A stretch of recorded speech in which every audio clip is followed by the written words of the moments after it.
Hello, everybody, and welcome to Cider Week New York City. I'm Scott Ramsey, and I'm the Executive Director of the New York Cider Association, and it is absolutely my pleasure to welcome you this Friday afternoon. It has been an interesting year, an interesting couple of weeks. I think now more than ever is a fantastic time for some delicious cider. I know it's 12 o'clock on a Friday, but I'm going to tell you, I've started Cider O'Clock with the delicious Hudson North standard cider. So cheers to that. Mm. Fantastic. And so I'm really excited because we back in June had our Cider Week Hudson Valley, and we had some really awesome virtual programming at that point. Um, this year has been a year of being socially distanced and staying safe, keeping everybody healthy. So we thought it would be fun to do some replays of some of our cidery tours and our orchard tours. So I'm really thrilled to share with you today the cidery tour that Kyle Sherrer and the folks over at Graft and Hudson North put together for us back in June. It's an awesome tour. So I'll air that for you now, and I'll be back afterwards to share some more. All right, here we go.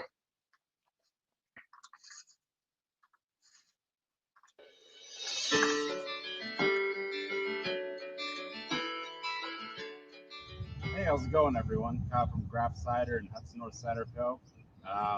Here to show you around our facility. I'd like to say before you enter, we wanted to clean it all up, but you guys got us canning for the last 5 weeks straight. So it is what it is. Come on in. So welcome to Graft / Hudson North. So for those of you who know Graft, which is kind of the longer brand, I'm one of the owners along with my sister. It's a family operation, and we work to make cider that's a little bit different. I had another cider before this called Millstone Cellars, where we were back in Maryland. We were doing all barrel-aged, wild yeast fermented style ciders that I started with my father, and then came up with this crazy idea to say, instead of putting these big bottles for high dollar prices, why can't we shrink it down, put it into cans, and make it available to everyone? For those who haven't seen our ciders, or maybe have missed one, I mean, we're just now a little over 3 years, and we've made over 100 different styles of ciders.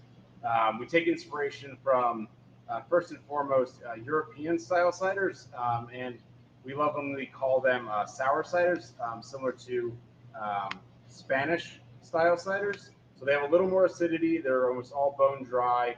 But then we also take influences from the craft beer world, laying on flavors that kind of make sense. So similar to sour beers more than anything else. So in the cider world, more similar to European style ciders. In the beer world, more similar to sour beer. We're doing about 3.5 years now. I'm just going to kind of take you on the tour. Real quick, it's not a lot of square footage, so it'll be a quick one. We don't have a tasting room. Do we have an orchard? We don't have an orchard. We work with Minor Farms about 40 minutes north of here. They press all of our juice. It almost exclusively comes from the Hudson Valley, unless we're in the middle of summer, and then when juice is super short.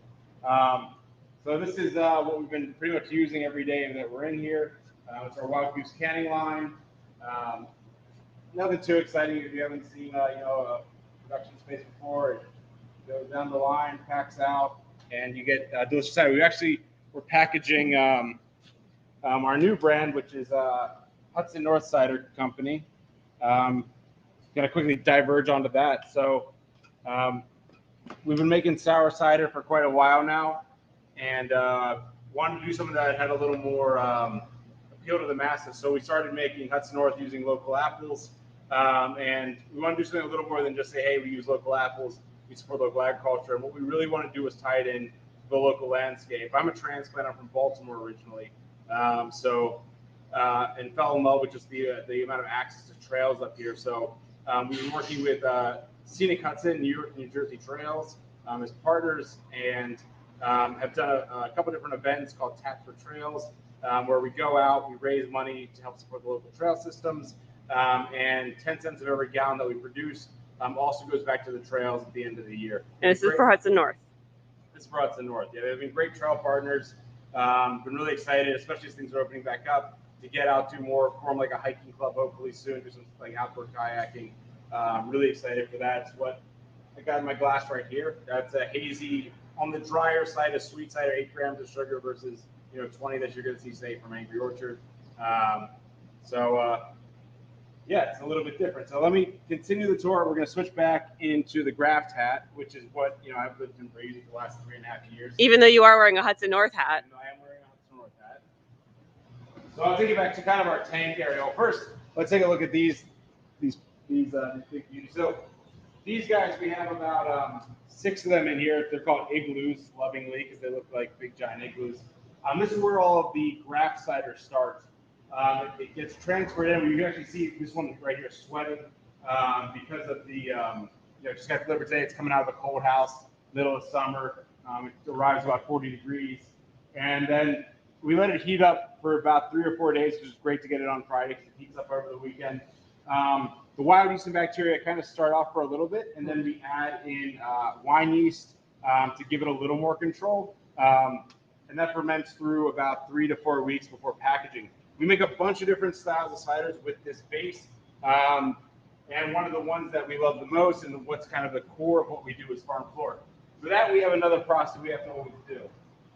So once again, didn't have time to clean up for you guys. So this is what it looks like on, end of the work week. Brian's been here since 5 o'clock. So yay, in the morning. It's 5 right now.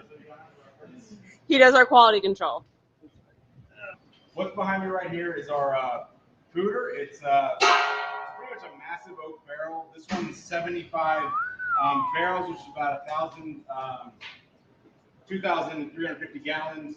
What we do with this is about 10 to 15% of this is always a part of farm floor. So what we're doing is we're constantly taking out just imagine each of these rungs is what we're taking out for each batch, and then we're putting back in 1 month basis. So this has been kind of giving this layer cake effect of being slowly taken out and put back in. So it's called Celera typically. But this goes all the way back to our account. We've never emptied it. It's about 3.5 years of aging. And this one really brings that light, rustic farmhouse kind of characteristic to it.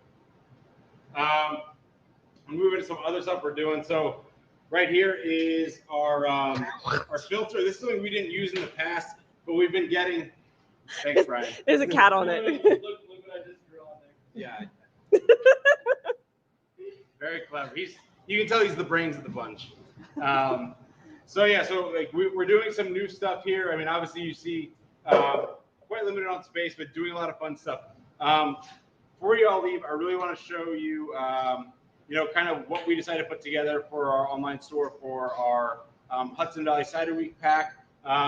Traditionally, I would normally put in some core items, but we've been making so many fun ciders recently. I just want to give you all kind of a view at what's been cool that we've been making recently. And as we walk over there, Kyle, let's talk about what everyone really wants to know. What about the tap room, the tasting room? What's going on with that?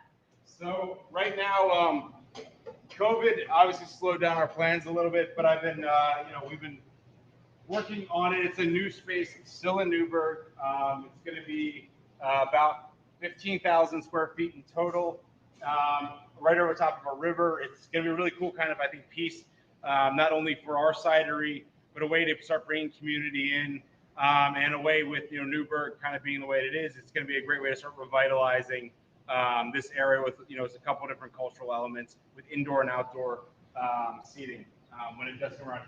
Hopefully summer of 2020. 2021? 2020. 2021. 2021. 2021. So these are the 4 different ciders that we're focusing on. And this will also be kind of a good way for those of you who don't know us to talk about our ciders. So let's just start with Field Day. So this is one of our newest ciders. It is a Rhubarb Spritz cider. Well, what does that mean? It's got a nice high carbonation, a rosé color to it. We use rhubarb fruit in a way that we haven't in the past. It's got 1 gram of sugar, 145 calories, and then also uses a blend of dried blood orange, rooibos, and then that rhubarb juice to put a light sweetness to it. It's really delicious, super refreshing for these hot summer days that we're now all experiencing. Let's not give away too many of the secrets about it because they're going to have to join us for our tasting where they're going to get all of these samples. But quickly, let's go through the rest of it. So we got Salt and Sand, our Mezcal Margarita inspired cider. Yeah, so we did a limited drop of this. New York State's really only getting, is the only one really getting this outside of being on our online store. We've done this one in the past, but as we've grown, we've continued to innovate on flavors. One of the things we wanted to do with this was bring more of that mezcal character. In the past, we used smoked sea salt to emulate that light, smoky flavor, but now it has lemon, lime zest, and we fermented agave with this and did some light smoking. This next one we did with our great friends Finbeck down in Brooklyn, New York. This is Bar Design. It's a Riesling Amaro cider. It's really just a wild, out there concept. We called it Bar Design. If you can't see, it's got a couple different wings of different animals, and then obviously a human prototype. It's gluten-free. The cider is gluten-free, even though we're saying a brewery. There is no beer. With all of our collaborations, typically we do a beer with the brewery we're working with, and then we do a cider on our end. This one has a lot of time into it. So we worked with Brotherhood Winery to get Riesling grape skins. We then fermented like an orange wine for about 2 months, the cider for 2 months with the Riesling grape skins, and then aged it for an additional 8 months before crafting this. We took a lot of inspiration from orange wine and Amaros. Big fans of Campari, so kind of use that as a starting point. This one uses a little bit of Genetian root, sweet woodruff. It's infused with honey, so this is once again one of the ones where we have a little bit of sweetness to it, not too much though. Pours a beautiful red, almost tastes like a maraschino cherry when you drink it. It's really a fun one that we did. The last one's our Book of Nomad series. For those of you who aren't familiar with Book of Nomad, it is a series that we do a new one every month with. It's based around pretty much a seasonal concept. So this concept was sake and the use of sake yeast in cider. So we used a bunch of Asian fruit. We made 3 different batches. One that came out in this is the one that came out in May, and we did one for April and March. This one is with yuzu, peach, along with nectarine and smoked oolong tea. It's a really kind of cool riff. We've been just playing around with a lot of different of these sake yeast fermented ciders infused with not only Asian fruit, but then really cool, interesting teas that we thought complemented. Since we're not in Europe, a lot of the ciders that we have don't have high tannin. So tea is a really interesting way of achieving that. Obviously, teas are bringing a lot more than just the tannin along with them. So playing on that with the different fruits and dried citrus and other things that we've worked with has been a really fun kind of series for us. Up next is Slushy Ciders, which we're really excited about. It's all about bringing back the nostalgia, using kind of what you would have found in your local 7-Eleven, and then obviously graftifying it, playing with interesting fruits. The first one out is going to be pineapple, blueberry, lime, where we ferment half the fruit and then back sweeten with the blueberry and pineapple. It's going to be a really, really fun one, all just ripping on nostalgia, and then really just getting a deep blue natural color to kind of play off that deep over-the-top color that you get from slushies. So, and where can they find this if it's not in stores? It's on stores. You can find it in our online shop. Go to graftcidery.com. Not only do we list our Graft ciders there, but also our Hudson North, and then we also have a sister company called Flora Wines, which is like a low-cal wine spritzer. As you can tell, we do a lot of different things here. We love flavors. We love flavors. We like to make things that are fun and interesting, and we think have a use for everyone. But thanks so much for kind of just coming along with me today.